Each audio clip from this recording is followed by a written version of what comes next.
হাওড়ার বাগনানের বাইনান ষষ্ঠীতলায় সোমবার সকালটা শুরু হয়েছিল এক উদ্বেগের দৃশ্য দিয়ে, শেষ হলো স্বস্তি আর আনন্দে।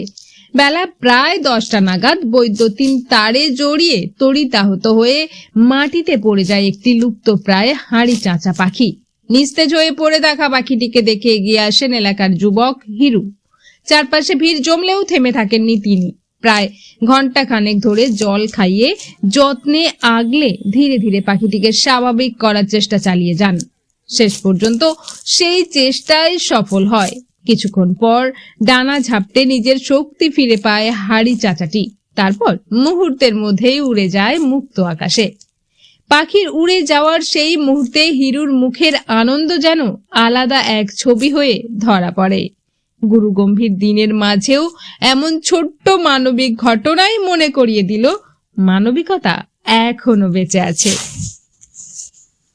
ব্যতিক্রমী ঘটনা বলতে এই যে হিরু, ও আমাদের গ্রামেরই একটা সরল সাদাসিধে ভোলেভালা ছেলে।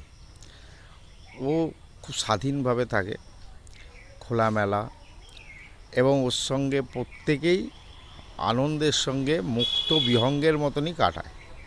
এখানে ওর কোথাও কোনো বাধা নেই, সব জায়গায় সুন্দরভাবে ও ঘুরে বেড়ায়। ও দেখলো যে একটা পাখি ইলেকট্রিক শক খেয়ে মাটিতে পড়ে গেছে। সেটা হয়তো অনেকেই দেখেছে, এড়িয়ে গেছে, কিন্তু ও দৌড়ে গিয়ে তাকে আবার সেই সুস্থ অবস্থায় ফিরিয়ে নিয়ে যাওয়ার জন্য ও চেষ্টা করলো, ওর মতন করে চেষ্টা করলো। এবং যখন দেখলো যে ওই পাখিটা সুন্দরভাবে আবার সেই তার পরিবেশে ফিরে গেল, ও যেন নিজেকে ওর মধ্যে খুঁজে পেল। ও এত আনন্দ পেল যে সেইভাবে উড়ে যাচ্ছে। এগুলো আসলে বিষয়গুলো ছোটোখাটো হলেও আমাদের এক এক সময় এত গুরুগম্ভীর পরিবেশে এগুলো মনকে আনন্দ দেয়, খুব ভালো লাগে। আপনার নাম? আমার নাম অজয় মুখোপাধ্যায়, আমি এই গ্রামেরই প্রধান।